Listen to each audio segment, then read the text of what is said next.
శ్రీ విశ్వావసు నామ సంవత్సరంలో కుంభరాశిలో జన్మించినటువంటి వారికి అంటే కుంభరాశి జాతకులకు గోచార ఫలితాలు ఎలా ఉన్నాయో తెలుసుకుందాం. ముందుగా ఏ నక్షత్రాలలో జన్మించినటువంటి వాళ్ళు కుంభరాశి కిందికి వస్తారు, ఏ అక్షరాలతో ప్రారంభమయ్యే వ్యవహారనామం కలిగినటువంటి వాళ్ళు కుంభరాశి కిందికి వస్తారో చూద్దాం. ధనిష్ట నక్షత్రం 3, 4 పాదములలో జన్మించినటువంటి వాళ్ళు, శతభిష నక్షత్రం 1, 2, 3, 4 పాదములలో జన్మించినటువంటి వాళ్ళు, పూర్వభాద్ర నక్షత్రం 1, 2, 3 పాదములలో జన్మించినటువంటి వాళ్ళందరూ కూడాను కుంభరాశి కిందికి వస్తారు. అంతేకాకుండా గు, గే, గో, సా, సి, సు, సే, సో, ద అనే అక్షరాలతో ప్రారంభమయ్యే వ్యవహారనామం కలిగినటువంటి వాళ్ళు కూడాను కుంభరాశి కిందికి వస్తారు. ఈ సంవత్సరము విశ్వావసు నామ సంవత్సరంలో కుంభరాశి జాతకులకు సంవత్సర అధిష్టాన దేవత సూర్యుడు. ఈ సూర్యుడి మూలకంగా ఆదాయము 8, వ్యయం 14. ఆదాయం తక్కువగా ఉంది, వ్యయం ఎక్కువ ఉంది. అంటే ఖర్చులు ఎక్కువగా మనకు ముందుకు వచ్చే అవకాశాలు ఉన్నాయి. అంటే ఫోర్స్డ్గా ఖర్చు చేయవలసినటువంటి స్థితి ఏర్పడుతుంది. కనుక ఈ నంబర్ మనకు ఏం రిప్రజెంట్ చేస్తుంది అని అంటే, మీరు ఆదాయంపై అంటే రాబడిపై మనస్సు నిలపాలి. రాబడిపై మనస్సు నిలిపినట్టయితే ఖర్చులను మీరు మీట్ అయ్యే అవకాశాలు ఉంటాయి. లేని పక్షంలో అప్పులలోకి, రుణాల్లోకి వెళ్ళిపోయే అవకాశాలు ఉంటాయి. కాబట్టి ఈ నంబర్ని మీరు దృష్టిలో పెట్టుకొని ఆదాయ మార్గాలను అన్వేషించండి, ఎక్కువ కష్టపడండి, ఎక్కువగా సంపాదించేటువంటి మార్గాలను చూసుకోండి. అది మీకు అవకాశం ఉంది. ఇకపోతే రాజపూజ్యం, రాజావమానం. రాజపూజ్యం 3, రాజావమానం 5. ఇది కూడాను పూజ్యభావం మనకు సంఘంలో ఉండడం తక్కువగా కనబడుతుంది, అవమానం ఎక్కువగా ఉంది. కాబట్టి కొంత జాగ్రత్తగా మీరు నిర్ణయాలు తీసుకోవాలి. ఈ రెండిటి విషయాలను దృష్టిలో పెట్టుకున్నట్టయితే ఈ సంవత్సర అధిష్టాన దేవత మూలకంగా ఆదాయ వ్యయాలు, రాజపూజ్య, రాజావమానాలు మనకు కొంత ప్రతికూలంగా ఉన్నాయి. కాబట్టి కొంత మీరు మనసు నిలిపి పనులు చేయండి. ఇకపోతే ఈ సంవత్సరం యొక్క ఫలితాలపై ప్రభావాన్ని చూపించేటువంటి గ్రహాలు గురు, శని, రాహువు, కేతువు. ఈ 4 ముఖ్యమైనటువంటి గ్రహాలు. గురు పూర్ణ శుభుడు, మీకు శుభ ఫలితాలు కలగడానికి, మంచి కార్యాలు మీరు చేయడానికి, పిల్లల చదువు, ఉద్యోగ ప్రయత్నాలు ఫలించడానికి గురువు యొక్క అనుకూలత మనకు అవసరం. ఇక చెడు పాపి, శనేశ్వరుడు పూర్ణ పాపి. కాబట్టి శని మనకు అనుకూలంగా ఉండాలి. ప్రతికూలంగా ఉన్నట్టయితే మనం కష్టాలు, నష్టాలను అనుభవించేటువంటి అవకాశాలు ఉంటాయి. కాబట్టి ఈ గ్రహాలు ఎలా ఉన్నాయి అనేటువంటి విషయాన్ని మనం చూసినట్టయితే గత సంవత్సరము 1/5/2024 నుండి ఈ సంవత్సరం 14/5/2025 వరకు వృషభ రాశిలో సంచరిస్తున్నాడు గురు భగవానుడు. అంటే అర్ధాష్టమ స్థానం అవుతుంది. కుంభరాశి వారికి 4వ స్థానం అవుతుంది. అంటే మే 14 వరకు అర్ధాష్టమ స్థానంలో గురు ప్రభావము, గురు సంచారము ప్రతికూలంగా ఉంటుంది. కనుక ఈ గురువు యొక్క ప్రతికూలం ఎలా ఉంటుంది, ఏ కార్నర్స్లో మనల్ని ఇబ్బంది పెడతాడు అనే విషయాన్ని మనం చూసినట్టయితే మొత్తం మీద మీకు అసంతృప్తిని కలిగిస్తాడు. ఈ అర్ధాష్టమ స్థానంలో ఉన్నప్పుడు ఆత్మీయులతో ఇబ్బందులు, స్నేహితులు మనల్ని మిస్గైడ్ చేయడము, తప్పుదారి పట్టించడము, తద్వారా ఖర్చులు పెరగడము. అంతేకాకుండా ఇంటి వాతావరణం మనకు అసంతృప్తి, కలహాలు, భార్య పిల్లలతో అనవసరమైనటువంటి చర్చలు, ఇలాంటివి ఉండే అవకాశాలు బాగా ఉంటాయి. తర్వాత ప్రారంభించినటువంటి పనుల లోపల ప్రతికూల ఫలితాలు, అనాలోచిత పెట్టుబడుల మూలకంగా నష్టం వాటిల్లే అవకాశం, అనవసరమైనటువంటి విషయాలకు మీరు ప్రాధాన్యత ఇస్తూ ఏది అవసరమో వాటిని మీరు ఇగ్నోర్ చేసేటువంటి అవకాశాలు ఉన్నాయి. కాబట్టి కొంత మీరు బేరీజ్ వేసుకొని పనులు ప్రారంభించడం చాలా అవసరము. మానసిక ఇబ్బందులు, వ్యాపారస్తులకు క్రయ విక్రయంలో నష్టం వాటిల్లే అవకాశం ఉంది. కనుక బ్లైండ్గా మీరు పనులు చేయకూడదు. ప్రతి విషయంలోనూ డిసిషన్ మేకింగ్లో మనకు ప్రాబ్లమ్స్ కనబడుతున్నాయి. ఈ అర్ధాష్టమ స్థానం ఉద్యోగస్తులకు ట్రాన్స్ఫర్లు, అనానుకూల ప్రాంతాలకు వెళ్ళడము, ఇలాంటి ఫలితాలు ఉండే అవకాశం ఉంది. కాబట్టి మే 14 వరకు గురు భగవానుడు మనకు ప్రతికూలంగా ఉన్నాడు గనక అన్ని విషయాల లోపల కూడాను ఆలోచించి ఆచితూచి నిర్ణయాలు తీసుకోవడం అవసరము. ఇక 14 మే నుండి 18 అక్టోబర్ వరకు మిథున రాశిలో సంచరిస్తున్నాడు. ఈ మిథున రాశిలో సంచారము పంచమ స్థానం అవుతుంది కుంభరాశి వారికి. పంచమ స్థానంలో గురువు సంచరించడము చాలా అనుకూలమైనటువంటి విషయం. లాభాధిపతి పంచమ స్థానంలో సంచరిస్తున్నాడు.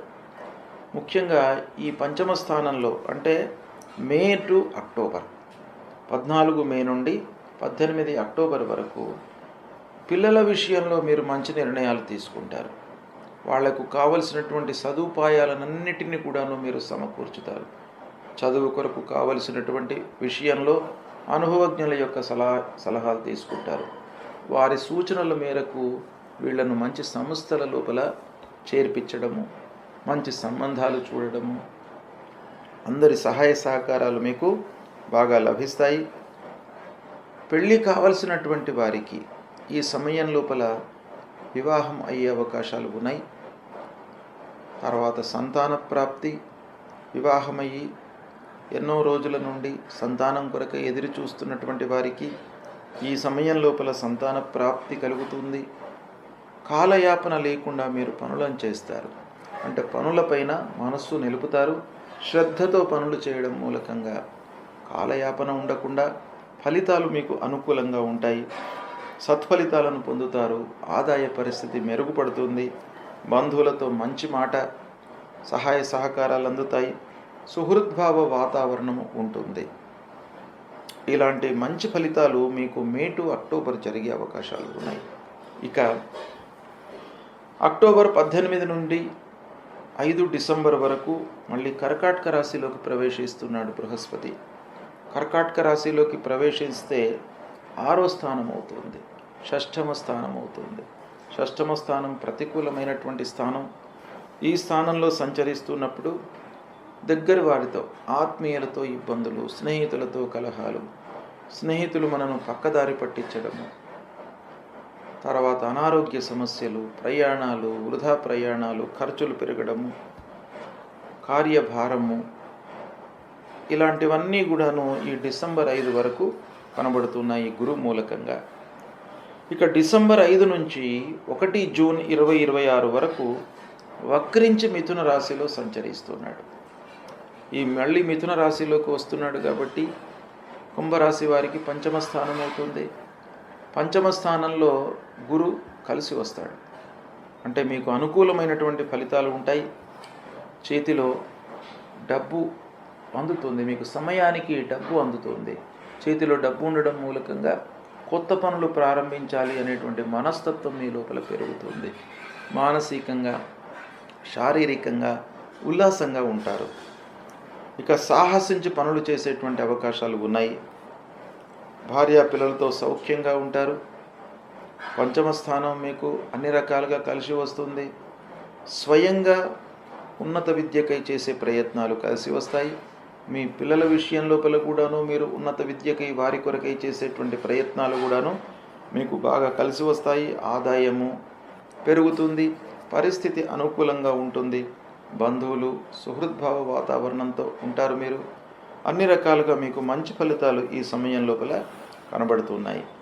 కనుక కుంభరాశి వారికి గురు భగవానుడు అర్ధాష్టమం ప్రారంభంలో, మధ్యన ఒక 2 మాసాలు 6వ స్థానంలో ఉన్నాడు. మిగతా రోజుల లోపల పంచమ స్థానంలో ఉన్నాడు కాబట్టి మంచి ఫలితాలే ఎక్కువగా గోచరిస్తున్నాయి. ఇక 2వ గ్రహము శనీశ్వరుడు. ఈ శని భగవానుడు కుంభరాశి వారికి ఏలినాటి శని రన్ అవుతుంది. ఏలినాటి శనిలో భాగంగా ద్వితీయ స్థానంలో అంటే మీనరాశిలోకి ఎంటర్ అయినాడు కాబట్టి శని 2వ స్థానం అవుతుంది. మీనరాశిలో శని సంచారము ప్రతికూలంగా ఉంటుంది. అంటే ద్వితీయ స్థానంలో సంచారము ప్రతికూలంగా ఉంటుంది. ఇది ముఖ్యంగా కుంభరాశి జాతకులకు రాశ్యాధిపతి కాబట్టి కొంత మనకు తక్కువ మోతాదులో బ్యాడ్ ఎఫెక్ట్ ఉన్నప్పటికీ గోచార రీత్యా ద్వితీయ స్థానం గనక డబ్బు పైన, రాబడి పైన, ఆదాయం పైన, వీటిపైన ఎక్కువ ప్రభావం చూపిస్తాడు. తద్వారా కుటుంబ సమస్యలు పెరిగే అవకాశాలు ఉంటాయి. అనవసరమైనటువంటి చర్చలు, మనం ఏదో మాట్లాడడం మూలకంగా విపరీత అర్థాలు తీసుకోవడము, తద్వారా మనను బ్లేమ్ చేయడము, బ్యాడ్ నేమ్ రావడము, గౌరవ మర్యాదలు సన్నగిల్లడము, ఇలాంటి సమస్యలు ఎదురయ్యే అవకాశాలు ఉన్నాయి. అనవసరమైనటువంటి ఖర్చులు ముందుకు వస్తాయి. ముఖ్యమైనటువంటి పనులు చేసేటప్పుడు కొంత ఇబ్బంది పడతారు. ఇక ముఖ్యంగా చంచలమైనటువంటి మనస్సు ఈ 2వ స్థానంలో ఉన్నప్పుడు ఉంటుంది. తద్వారా మనము ఏ పని చేద్దామన్నా కూడాను మనస్సు సహకరించదు, బుద్ధి సహకరించదు. అనవసరమైనటువంటి విషయాలలో మనస్సు, బుద్ధి పనిచేస్తుంది. కనుక కొన్ని ఇబ్బందులను ఎదుర్కొంటారు. తలపెట్టినటువంటి కార్యాలలో ఆటంకాలు, మానసిక ఇబ్బందులు కనబడుతున్నాయి. ఇక రాహుకేతువులు ముఖ్యంగా ఈ కుంభరాశి వారికి 18 మే 2025 వరకు రాహువు ద్వితీయ స్థానంలో, కేతువు 8వ స్థానంలో సంచరిస్తున్నారు. ఈ రాహు కేతు ఇద్దరు కూడాను ప్రతికూలంగా ఉన్నారు. రాహు ప్రత్యేకంగా కొన్ని కార్నర్స్లో మనల్ని ఇబ్బంది పెడతాడు. కేతువు మరికొన్ని కార్నర్స్ లోపల మనల్ని ఇబ్బంది పెడతారు. మొత్తం మీద రాహు కేతువులు 18 మే వరకు కుంభరాశి వారికి ప్రతికూలంగా ఉన్నారు. కాబట్టి రాహుకేతుల ప్రభావం కూడాను చాలా ఉంటుంది. అంటే మిథ్యా ప్రపంచంలో ఉంటారు, ఏదో ఊహిస్తారు, ఊహ లోపల ఆ జీవితాన్ని గడుపుతుంటారు, ఏదో వస్తుంది అనే భ్రమ లోపల ఉంటారు. రాహుకేతువులు ముఖ్యంగా మనను భ్రమలోకి నెట్టుతారన్నమాట. అంటే వాస్తవ ప్రపంచంలో ఉండకుండా మనిషిని ఏదో భ్రమలోకి తీసుకువెళ్ళే అవకాశాలు ఉంటాయి రాహుకేతులు బ్యాడ్ పొజిషన్స్లో ఉన్నప్పుడు. అలాంటి అవకాశాలు ఉంటాయి. తద్వారా మనకేమవుతుంది, పెట్టుబడుల మూలకంగా నష్టం వాటిల్లుతుంది, ప్రయాణాల మూలకంగా అలసట, భయభ్రాంతులకు గురి కావడము, అశ్రద్ధతో పనులు చేయడము, మతిమరుపు, విలువైనటువంటి వస్తువులను కోల్పోవడము, అనారోగ్య సమస్యలు, అధైర్యానికి గురి కావడము, ఇలాంటివన్నీ ఫలితాలు కూడాను రాహుకేతుల మూలకంగా 18 మే వరకు కనబడుతున్నాయి. ఇక 18 మే తర్వాత మళ్ళీ కుంభరాశిలో రాహువు, సింహరాశిలో కేతువు సంచరిస్తున్నారు. ఈ కుంభరాశిలో రాహు జన్మస్థానం అవుతుంది, సింహరాశిలో కేతు యొక్క సంచారం 7వ స్థానం అవుతుంది. ఇక్కడ కూడాను 18 మే తర్వాత కూడాను మనకు ప్రతికూలంగానే ఉన్నారు రాహుకేతువులు. కాబట్టి రాహుకేతువుల మూలకంగా పనుల లోపల ఒత్తిడి పెరుగుతుంది, ప్రెషర్ పెరుగుతుంది మీకు ఉద్యోగంలో కానీ, వ్యాపారం లోపల కానీ. తద్వారా మీరు పనిలో లీనమై చేయడము, సమయానికి భుజించకపోవడము, ఆహార నియమాలను పాటించకపోవడము, ఇలాంటివి వాటి మూలకంగా అనారోగ్య సమస్యలను కొని తెచ్చుకునే అవకాశాలు కనబడుతున్నాయి. భయానికి లోనవుతారు, ప్రయాణాల మూలకంగా ఖర్చులు పెరుగుతాయి, భార్యాపిల్లలతో అనవసరమైనటువంటి వాగ్వివాదాలు, మానసిక అసంతృప్తి, ఆటంకాలు, అధైర్యము, ఇలాంటివి చోటు చేసుకునే అవకాశాలు ఉన్నాయి. అయితే ముఖ్యంగా ఈ కుంభరాశి జాతకులకు శని, ఏల్నాడు శని రన్ అవుతుంది, ద్వితీయ స్థానంలో ఉన్నాడు, శని అనానుకూలంగా ఉన్నాడు, రాహుకేతులు కూడాను ప్రతికూలంగా ఉన్నారు. అంటే మనకు మెజారిటీ ప్లానెట్స్, ఒక్క గురు భగవానుడు ప్రారంభంలో బాగా లేడు, కానీ 5వ స్థానంలో కొన్ని రోజులు ఉన్నాడు. కాబట్టి 5వ స్థానంలో ఉన్నటువంటి సమయంలో గురువు యొక్క అనుకూలత ఉంది. ఓవరాల్గా మనం చూసినట్టయితే కుంభరాశి వారికి ప్రతికూలమే ఎక్కువగా కనబడుతుంది. కాబట్టి అన్ని రకాలుగా జాగ్రత్తలు తీసుకోవాలి. అయితే ఏ గ్రహాలు బాగాలేవు, ఏ గ్రహాలకు పరిహారం చేసుకోవాలి అనేటువంటి విషయాన్ని మనం చూసినట్టయితే అర్ధాష్టమ స్థానంలో, షష్టమ స్థానంలో గురువు సంచరిస్తున్నాడు. కాబట్టి తప్పకుండా గురు ప్రీత్యర్థమై మీరు జపం చేసుకోండి, దానాదులు ఇవ్వండి, తల్లిదండ్రులను సేవించండి, దక్షిణామూర్తి స్తోత్ర పారాయణం చేసుకోండి. ఇక ద్వితీయ స్థానంలో శని, ఏలనాటి శని, ఆంజనేయ స్వామి దేవాలయానికి వెళ్ళండి. శనికి సంబంధించినటువంటి మూలమంత్రాన్ని ప్రతినిత్యం కూడాను చదువుకోండి. శనికి సంబంధించినటువంటి ధాన్యము, నువ్వులు, నల్లటి వస్త్రము దానం ఇవ్వండి. రాహుకేతువులు కూడాను ప్రతికూలంగా ఉన్నారు కాబట్టి రాహుకేతువులకు సంబంధించినటువంటి మూలమంత్రాన్ని జపించండి. రాహుకేతువులకు సంబంధించినటువంటి ధాన్యాన్ని దానంగా ఇవ్వండి. అమ్మవారి దేవాలయానికి వెళ్ళండి. వీటితో పాటుగా క్షీరతర్పణాలు సంబంధించి ఈ గ్రహాలకు సంబంధించినటువంటి మూలమంత్రాలకు దశాంశము క్షీరతర్పణం చేయడము, దశాంశము హోమం చేయడము, ఇవి కూడాను మీరు పాటించండి. తర్వాత ఐశ్వర్యాన్ని ఇచ్చేటువంటి భగవంతుడు రుద్రుడు కాబట్టి మీరు శివాలయానికి వెళ్ళండి, శివుణ్ణి అర్చించండి, అభిషేకం చేయండి. అభిషేక ప్రియో శివ కాబట్టి అభిషేకం చేసినట్టయితే శివుడికి మీకు ఐశ్వర్యాన్ని ఇస్తాడు, నష్టాలు లేకుండా చూస్తాడు. తర్వాత లలిత సహస్రనామ పారాయణం చేయండి. రాహుకేతువుల యొక్క ఇబ్బందులు తొలుగుతాయి లలితా సహస్రనామం మూలకంగా. అమ్మవారు అన్ని విధాలుగా మిమ్మల్ని రక్షిస్తారు. తర్వాత విష్ణు భగవానుడు విష్ణు సహస్రనామ పారాయణం చేయండి.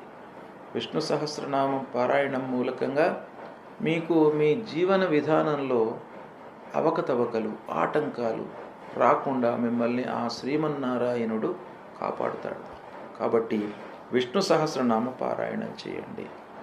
ఇవి నేను చెప్పినటువంటి పరిహారాలను చేసినట్టయితే కుంభరాశి జాతకులకు ఆ భగవంతుడి యొక్క అనుగ్రహం మూలకంగా